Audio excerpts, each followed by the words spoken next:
नमस्कार, आप देखना शुरू कर चुके हैं इंडिया फ्रेम्स और मैं हूं आपके साथ आरती सिंह। मेरठ से बेहद ही शर्मनाक तस्वीरें सामने आई है, जहां राजपूत बटालियन के जवान के साथ टोल गुंडों की गुंडागर्दी। मेरठ के भूनी टोल प्लाजा की यह घटना केवल जवान कपिल पर हुआ हमला नहीं, बल्कि अब पूरे सिस्टम और शासन प्रशासन पर एक बड़ा सवाल खड़ा करती है। टोल प्लाजा नाम की व्यवस्था जो मूल रूप से सुविधाजनक सड़क और बेहतर यातायात के लिए बनाई गई थी, लेकिन अब कुछ जगहों पर गुंडागर्दी के अड्डों में तब्दील हो चुकी है।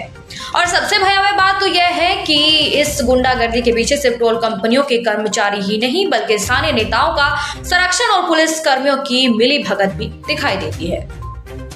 कपिल के साथ घटी घटना एक जवान का अपमान, देश का अपमान ही नहीं, बल्कि कानून व्यवस्था पर भी प्रश्न है।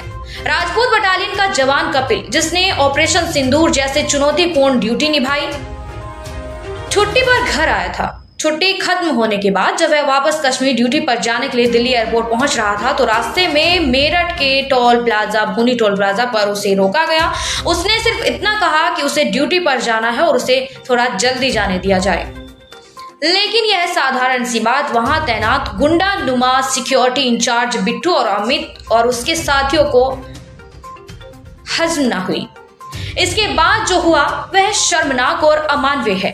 8-10 लोगों ने मिलकर जवान को खंबे से बांध दिया, लाठी डंडों से पीटा, मुंह पर मुक्के बरसाए, उसकी आईडी और मोबाइल भी छीन लिया। सोचिए, जिस जवान की वजह से हम अपने घरों में सुरक्षित हैं, चैन की नींद सोते हैं, उसे सड़क पर पीट पीट कर लहू लुहान कर दिया गया है। यह केवल कपिल ही नहीं, बल्कि पूरे भारतीय सैनिक तंत्र और जनता के सम्मान का अपमान है।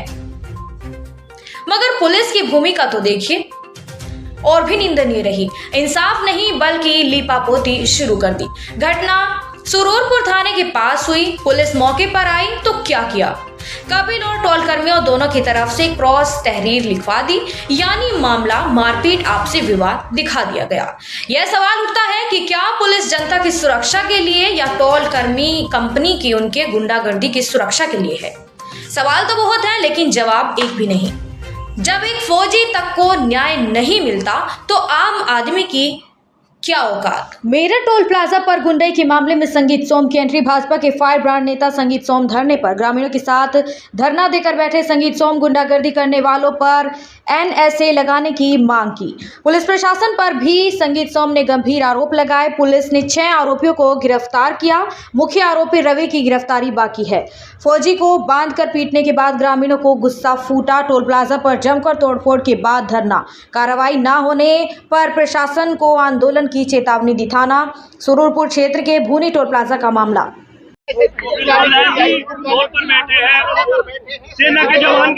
देखिए, एक वीडियो चल रहा है, आपने भी देखा होगा। एक सेना का जवान जिसे दौड़ा दौड़ा के और खंबे से बांध के पीटा जा रहा है, और पुलिस की इतनी मूक दर्शक बन के पुलिस देख रही है। ये गुंडई नहीं चलेगी। ये सरकार भारतीय जनता पार्टी की है, यहाँ गुंडों की कोई जगह नहीं है। किसी कीमत पे भी यहाँ गुंडई नहीं चलने देंगे, और अधिकारी आए मुझे जवाब दें कि कितनी देर में उसे गिरफ्तार करेंगे। क्या मांग है? मांग क्या है? हमारी मांग यही है कि जितने यहाँ गुंडे हैं वो सब जेल जाने चाहिए और NSA लगनी चाहिए उन पर। ये एक फौजी के साथ मारपीट हुई है, फौजी के साथ एक बुरा बर्ताव हुआ है और उसे मारा गया है। इस पे किसी भी कीमत पे कोई समझौता नहीं होगा। वो फौजी है, वो देश का सिपाही है, वो ना किसी जाति का है ना बिरादरी का है, वो इस देश का सिपाही है, इस देश का बच्चा है। उसके साथ मारपीट हुई है। मारपीट करने वालों पे NSA लगेगी और अधिकारी यहाँ मौके पर आकर जवाब देंगे। आप कब तक धरने पर बैठे रहेंगे इसी तरीके से जमीन पर? आप निश्चित रहिए, मुझे बहुत देर बैठने की जरूरत नहीं पड़ेगी।